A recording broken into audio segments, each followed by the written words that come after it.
आपको राज्यसभा लिए चलते हैं, जहां प्रधानमंत्री नरेंद्र मोदी संबोधित कर रहे हैं। विश्व के भविष्य की दिशा तय करने में भी बहुत अहम भूमिका निभाएगा। आदरणीय सभापति जी, भारत की इस यात्रा में हमारा लोकतंत्र,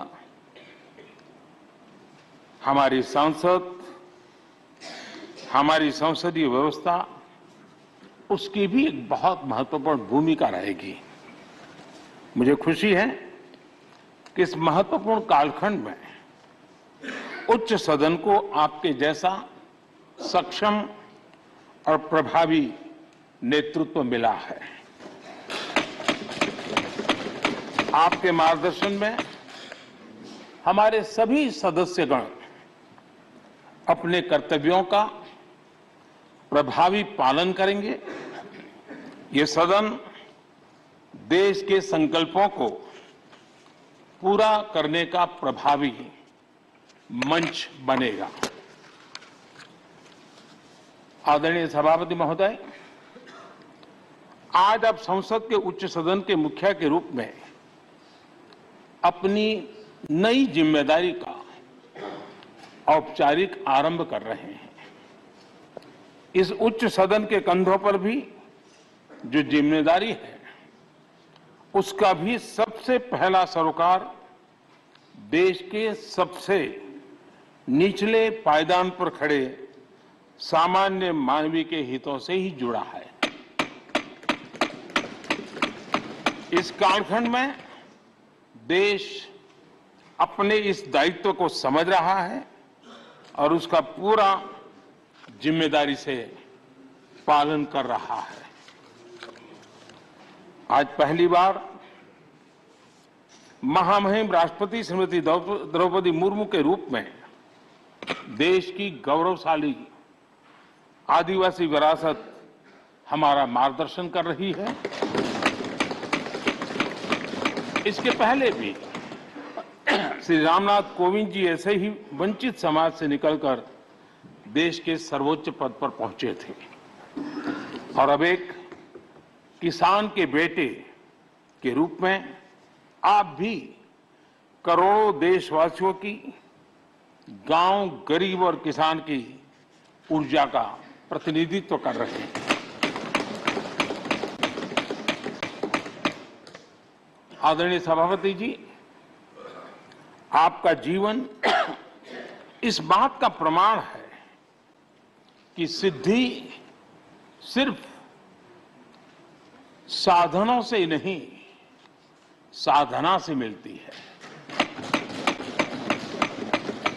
आपने वो समय भी देखा है जब आप कई किलोमीटर पैदल चलकर स्कूल जाते थे।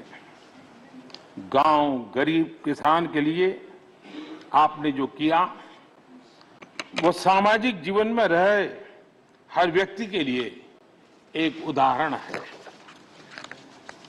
आदरणीय सभापति जी, आपके पास सीनियर एडवोकेट के रूप में 3 दशक से ज्यादा का अनुभव है।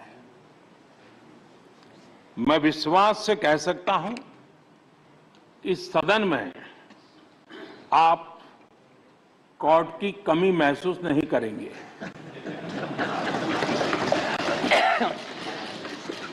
क्योंकि राज्यसभा में बहुत बड़ी मात्रा में वो लोग ज्यादा हैं जो आपको सुप्रीम कोर्ट में मिला करते थे और इसलिए वो मूड और मिजाज भी आपको यहां पर जरूर अदालत की याद दिलाता रहेगा। आपने विधायक से लेकर सांसद, केंद्रीय मंत्री, गवर्नर तक की भूमिका में भी काम किया है।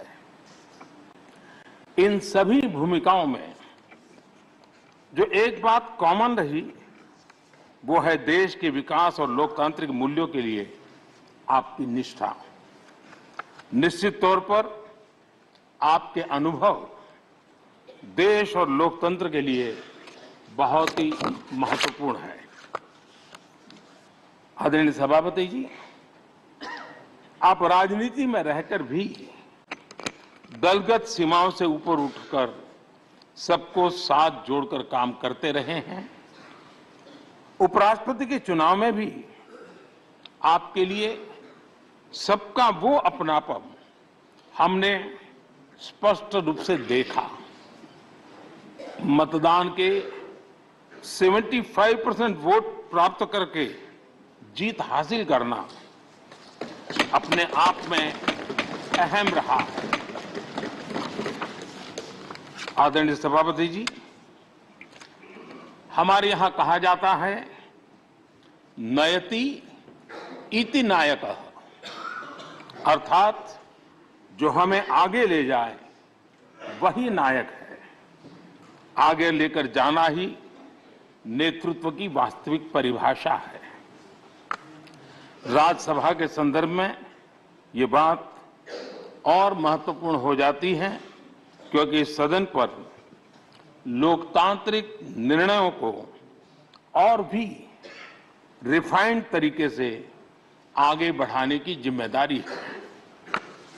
इसलिए जब आपके जैसा जमीन से जुड़ा नेतृत्व इस सदन को मिलता है तो मैं मानता हूं कि ये सदन के हर सदस्य के लिए सौभाग्य है।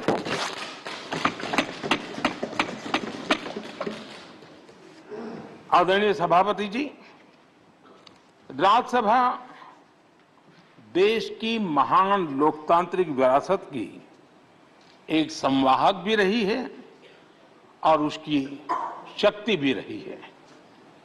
हमारे कई प्रधानमंत्री ऐसे हुए जिन्होंने कभी न कभी राज्यसभा सदस्य के रूप में कार्य किया। अनेक उत्कृष्ट नेताओं की संसदीय यात्रा राज्यसभा से शुरू हुई थी। इसलिए इस सदन की गरिमा को बनाए रखने और आगे बढ़ाने के लिए एक मजबूत जिम्मेदारी हम सभी के ऊपर है। आदरणीय सभापति जी, मुझे विश्वास है कि आपके मार्गदर्शन में ये सदन अपनी इस विरासत को, अपनी इस गरिमा को आगे बढ़ाएगा, नई ऊंचाइयां देगा। सदन की गंभीर चर्चाएं, लोकतांत्रिक विमर्श लोकतंत्र की जननी के रूप में हमारे गौरव को और अधिक ताकत देंगे। आदरणीय सभापति महोदय जी, पिछले सत्र तक हमारे पूर्व उपराष्ट्रपति जी और पूर्व सभापति जी इस सदन का मार्गदर्शन करते थे और उनकी शब्द रचनाएं, उनकी तुकबंदी सदन को हमेशा प्रसन्न रखती थी।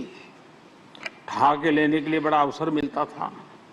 मुझे विश्वास है कि आपका जो हाजिर जवाबी स्वभाव है वो उस कमी को कभी खलने नहीं देगा और आप सदन को वो लाभ भी देते रहेंगे। इसी के साथ मैं पूरे सदन की तरफ से, देश की तरफ से, मेरी तरफ से आपको बहुत बहुत शुभकामनाएं देता हूं। धन्यवाद।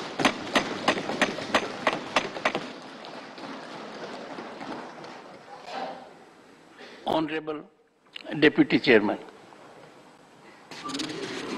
आदरणीय सभापति जी, उच्च सदन राज्यसभा के आज उच्च आसन ग्रहण करने पर आपको बहुत बहुत बधाई। शीतकालीन सत्र के पहले दिन बहुत गर्मजोशी व आत्मीयता से आपका अभिनंदन। तो उपराष्ट्रपति जगदीप धनखड़ ने आज राज्यसभा के सभापति के रूप में कार्यभार संभाला। बता दें कि संसद का शीतकालीन सत्र आज से शुरू हो गया है और इस दौरान प्रधानमंत्री नरेंद्र मोदी ने कहा कि सदन का चलना बेहद जरूरी है।